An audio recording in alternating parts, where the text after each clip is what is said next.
तो आज हम पॉलिटी के जिस अध्याय को पढ़ने के लिए जा रहे हैं उनका नाम है ऐतिहासिक पृष्ठभूमि। ऐतिहासिक पृष्ठभूमि हमारे लिए महत्वपूर्ण है और क्यों है इसको हम जानेंगे अभी। जो ऐतिहासिक पृष्ठभूमि है इसमें हुआ क्या था कि भारत में ईस्ट इंडिया कंपनी आई थी और कंपनी को नियमित और नियंत्रित करने के लिए ब्रिटिश सरकार द्वारा कुछ चार्टर्स अधिनियम और योजनाओं निकाली गई थी। उन योजनाओं को जो हम पढ़ेंगे वो ऐतिहासिक पृष्ठभूमि के अंदर आता है। ठीक है, तो चलिए शुरू करते हैं।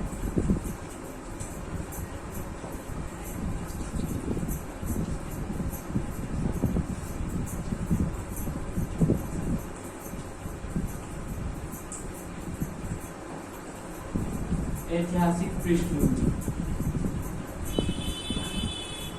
इसके अंतर्गत हम आज पढ़ेंगे ब्रिटिश सरकार द्वारा पारित जितने भी अधिनियम है, योजनाएं हैं, इनको। ठीक है, ईस्ट इंडिया कंपनी की स्थापना,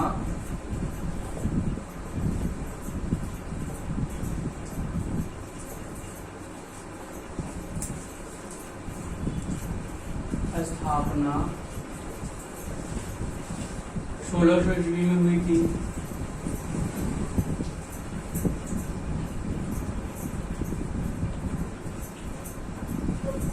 और महारानी एलिजाबेथ ने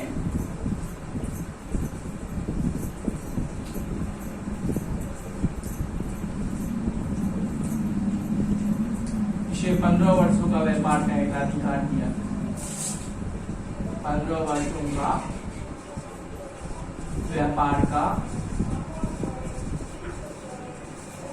एकाधिकार दिया।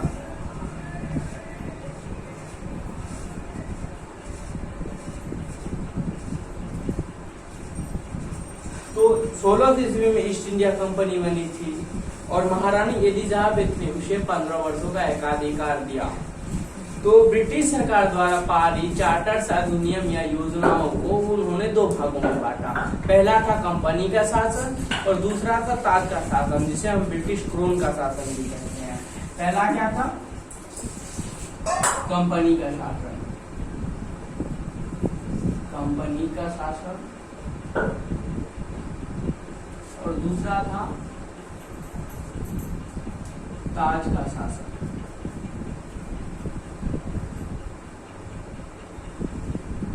ठीक है, कंपनी का शासन जो है 1773 ईस्वी से लेकर के 1858 ईस्वी तक चला था और ताज का शासन 1858 ईस्वी से लेकर के 1947 ईस्वी तक चली थी।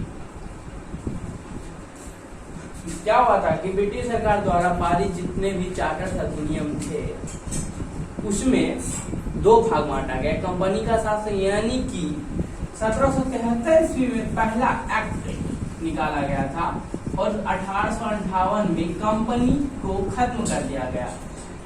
इतने दिन तक कंपनी राज करती रही, उसके बाद अपना ब्रिटिश सरकार जो है अपने आधीन भारत को ले रहे थे 1858 में, जो कि 1947 तक चली थी। 1773 ईस्वी में एक एक्ट आया था जिसे 1773 का रेगुलेटिंग एक्ट कहते हैं।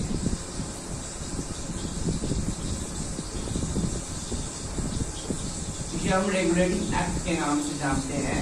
यह ब्रिटिश सरकार द्वारा जो है पहला एक्ट था जो कंपनी के लिए लागू हुआ था। ठीक है, भारत में ईस्ट इंडिया कंपनी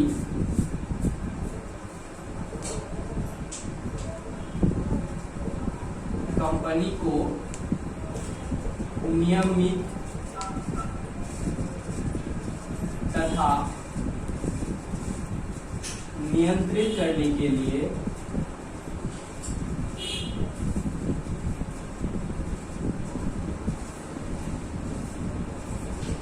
ब्रिटिश सरकार द्वारा बनाया गया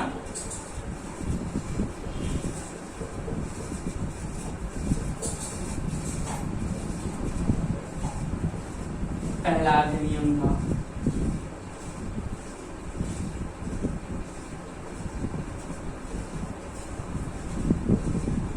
और दूसरा ये कि कंपनी को व्यापारिक तथा राजनीतिक कार्यों की मान्यता मिली। पहले कंपनी क्या करती थी कि भारत में सिर्फ व्यापार कर रही थी। अब 1773 ईस्वी में जो रेगुलेटिंग एक्ट आया, इन्होंने कंपनी को अधिकार दिया कि अब तुम व्यापार के साथ साथ जो है प्रशासन को भी संभाल सकते हो और राजनीतिक मुद्दा में भी तुम हस्तक्षेप कर सकते हो।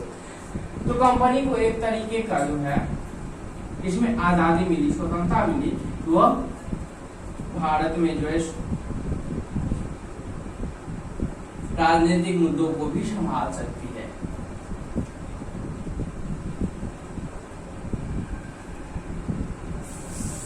कंपनी को राजनीतिक तथा प्रशासनिक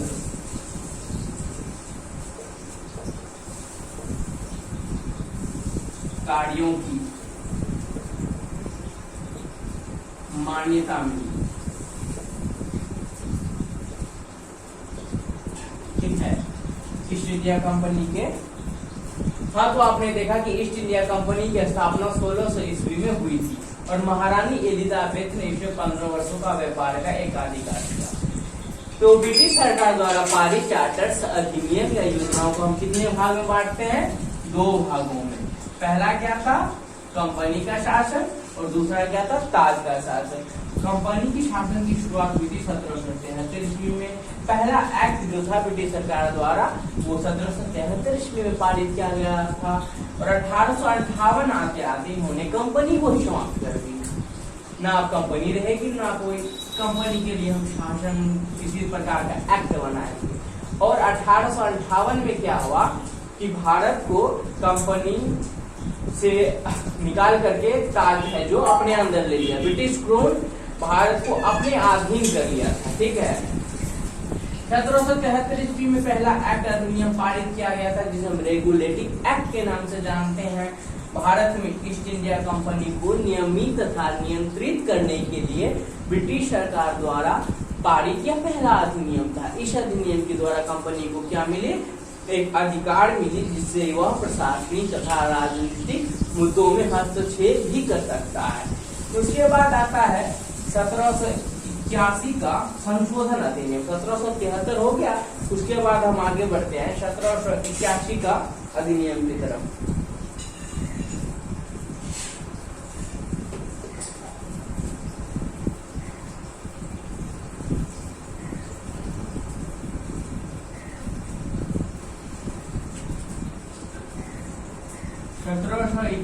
का संशोधन अधिनियम।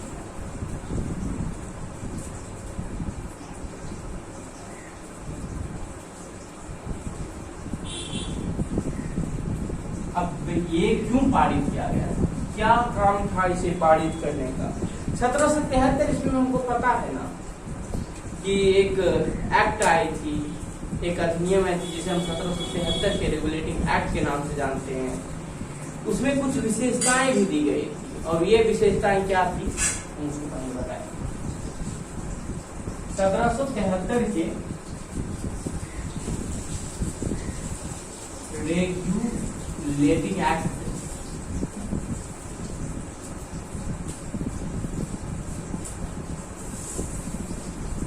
की विशेषता है।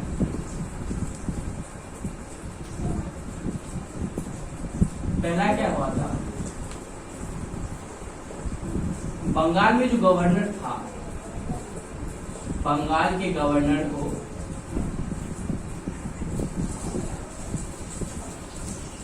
बंगाल का गवर्नर जनरल नियुक्त किया गया।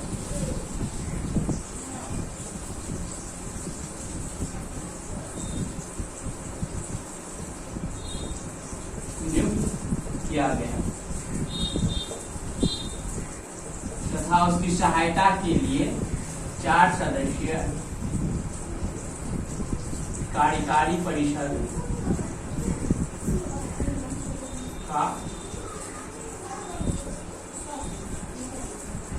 गठन किया गया। ठीक है, बंगाल पहले गवर्नर था, अब उसको ना उनका पदनाम बदल करके सिर्फ बंगाल का गवर्नर जनरल कर दिया गया।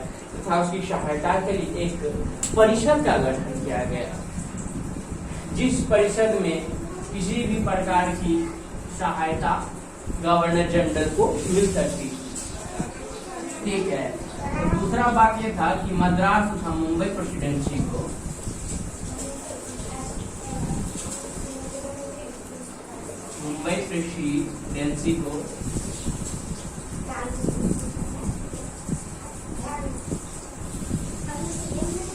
बंगाल प्रेसिडेंसी के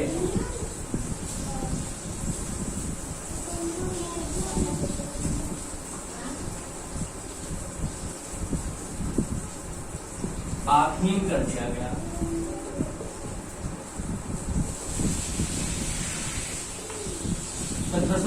ईस्वी में एक रेगुलेटिंग एक्ट निकली थी और 1774 ईस्वी में इसी एक्ट के द्वारा 1774 ईस्वी में कलकत्ता में एक न्यायालय की स्थापना की।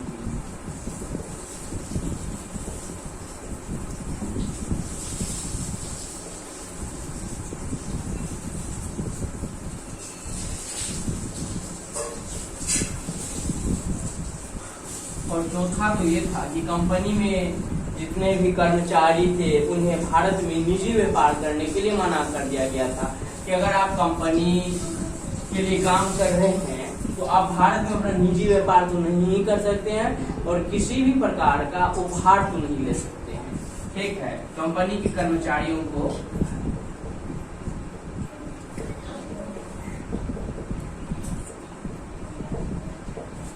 निजी व्यापार तथा किसी भी प्रकार का उपहार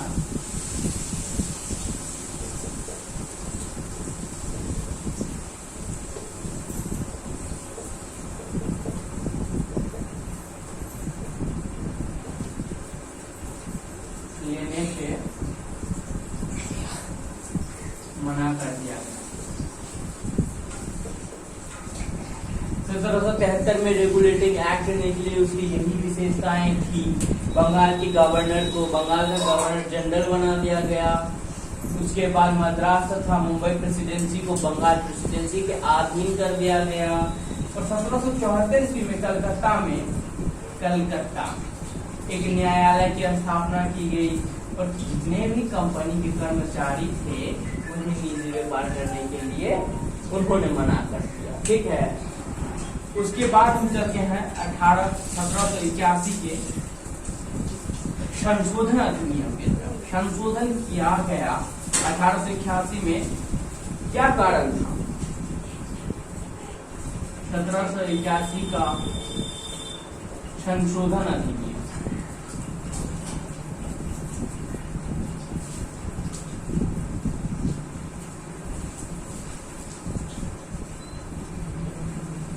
पहला क्या था कि आप 1773 ईस्वी में एक रेगुलेटिंग एक्ट निकाले थे। अब उसमें आपने कुछ ना कुछ त्रुटि की होगी ना, वही त्रुटि का समाधान करने के लिए इन्होंने 1781 में संशोधन अधिनियम निकाला। ठीक है। 1781 में जो है 1773 की रेगुलेटिंग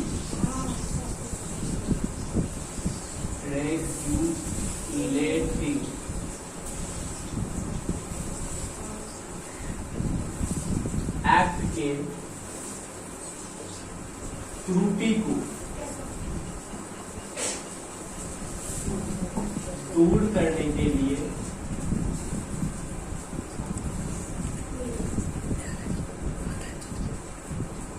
इसे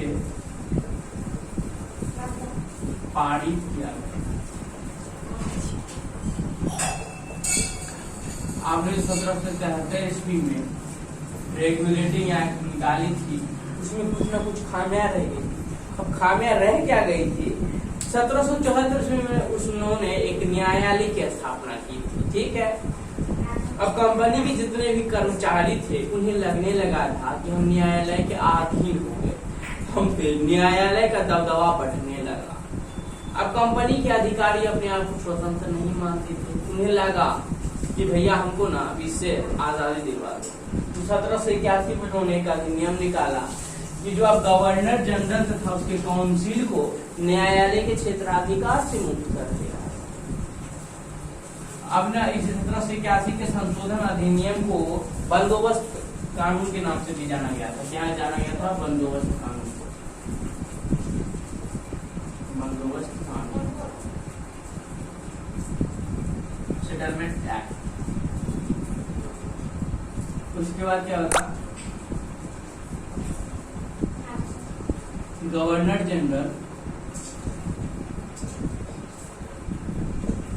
तथा उसके काउंसिल को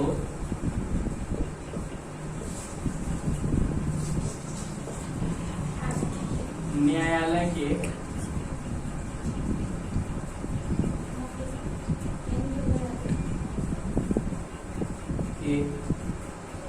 क्षेत्राधिकार से मुक्त कर दिया गया।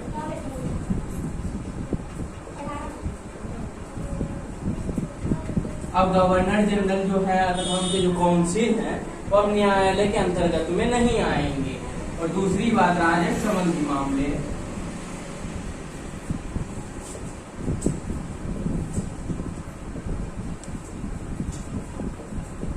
तथा राजस्व वसूली से जुड़े मामले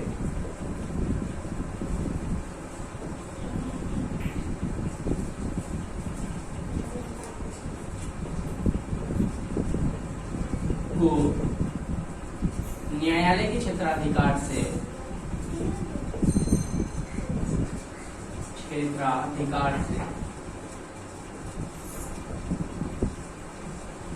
मुक्त कर दिया गया। यही है 1781 का संशोधन अधिनियम।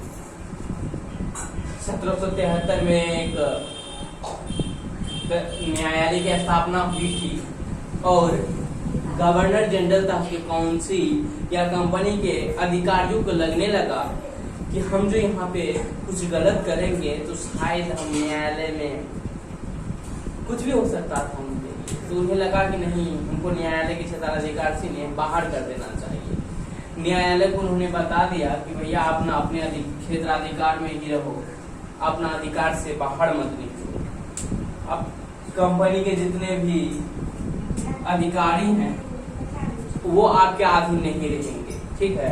उसके बाद आता है 1784 का अधिनियम, जिसे हम पिट्स इंडिया एक्ट के नाम से जाना जाता है। भैया बहुत महत्वपूर्ण था ये अपने जमाने में।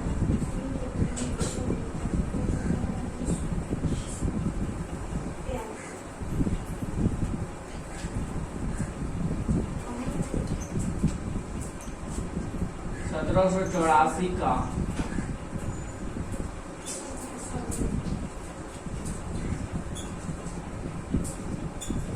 पिट्स इंडिया एक्ट, ठीक है। ये तो दो कारणों से महत्वपूर्ण था। क्या था? ये दो कारणों से महत्वपूर्ण था।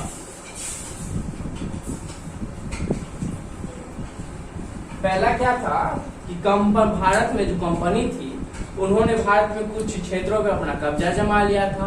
तो ब्रिटिश सरकार ने ये कहा कि ये कंपनी तो हमारी है ना, कंपनी तो ब्रिटिशर्स की है। तो भारत में जो भी क्षेत्र है जिसमें कंपनी ने कब्जा जमा लिया है अब वो ब्रिटिश का हो गया, अब वो भारत का नहीं रहा। तो पहला ये था, भारत में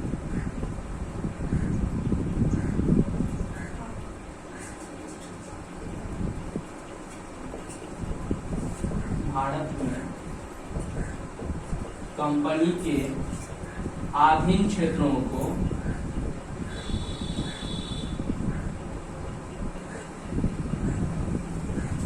ब्रिटिश